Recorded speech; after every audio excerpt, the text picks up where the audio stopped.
Voilà, alors je suis venu donc filmer le dolmen de Orque de Cunhavache, ou le dolmen de Cunhavache. Et c'est un dolmen qui paraît qu'il est très connu. Bon, moi je ne le connaissais pas. Et donc voilà, je m'approche et on va le filmer. Je vais le filmer un peu à 360 degrés.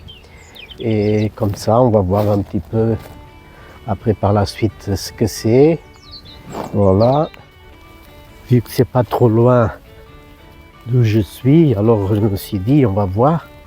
Mais comme je joue toujours de malchance, il y avait un beau soleil, tout bien. Et là, ça commence légèrement à pleuvoir.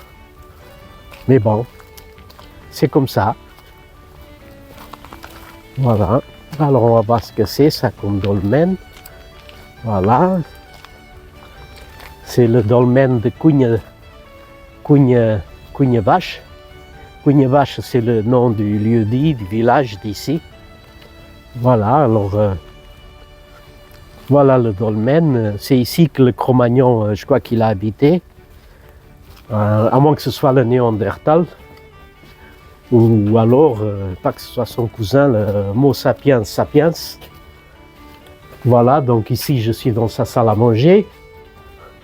Et voilà, ici ça devait être le patio du Cro-Magnon là. Voilà. Donc, alors je recule un petit peu, comme ça on voit, voilà, sa demeure. Alors, attention, il avait un certain confort déjà quand même pas négligeable. Hein. Alors il avait l'eau courante, enfin courante, c'est lui qui devait courir au puits pour aller le chercher. Le puits, son puits d'eau est ici, je ne sais pas si on le voit bien, voilà. Bon, un peu verdâtre, hein, mais ça c'est le puits. Il avait son puits, et puis il est fort à parier, enfin, allez, d'après les théories de Maître Gims, il n'est pas improbable qu'il avait aussi l'électricité ici. Enfin. Ah, ici il y a un écriteau. Voilà l'explication qui explique. Hein. Après, voilà, ici donc, voilà le dolmen. Alors, je vais un peu reculer, qu'on voie un petit peu sa demeure de l'Homo Néandertal, là, l'Homo sapiens. Voilà, ça, c'était l'arrière-cour. Ici, il devait certainement se faire jouer les enfants quand ils étaient à l'école ou quoi, ou voilà quoi. Et pourquoi pas, il avait peut-être aussi un balançoire quoi, pour les gosses, tout ça, on ne sait pas. Hein. Voilà, voilà ici, donc une ouverture sur certainement ce qu'on pourrait appeler aujourd'hui le jardin, son jardin. Voilà la grande ouverture. Voilà quoi.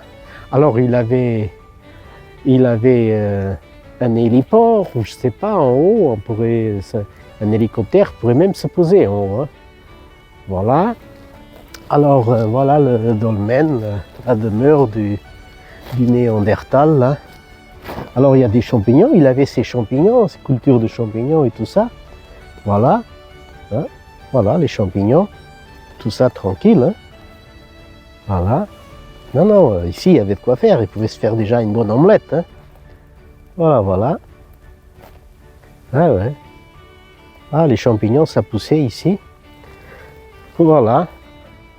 Alors oui, ici ça a cramé, hein, voilà. Voilà, voilà.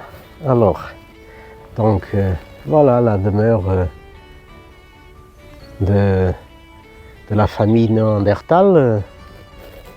À moins que ce soit l'Homo sapiens sapiens. Voilà.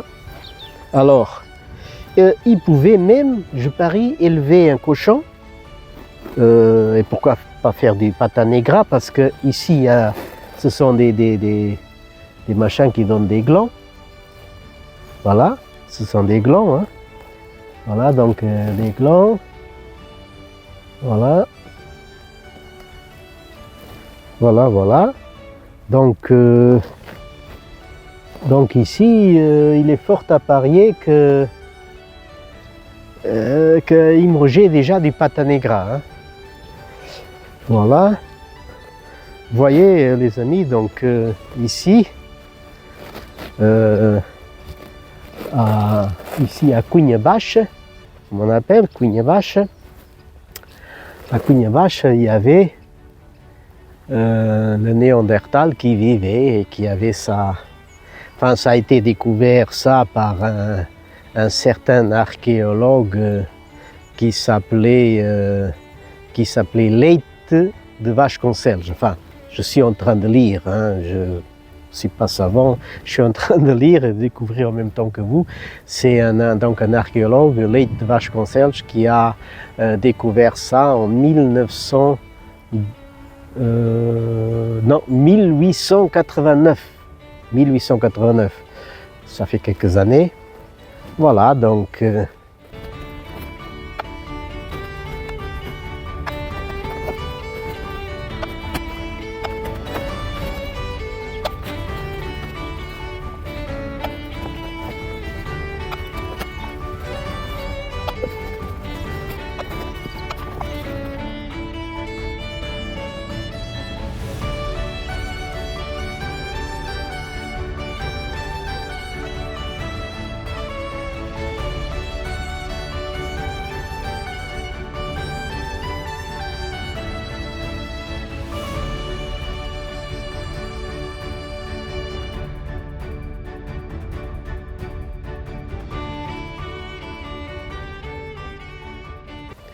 Alors voilà, donc moi j'ai fait quelques photos, tranquille, et maintenant, je vais voir qu'est-ce qu'il y a d'autre à faire.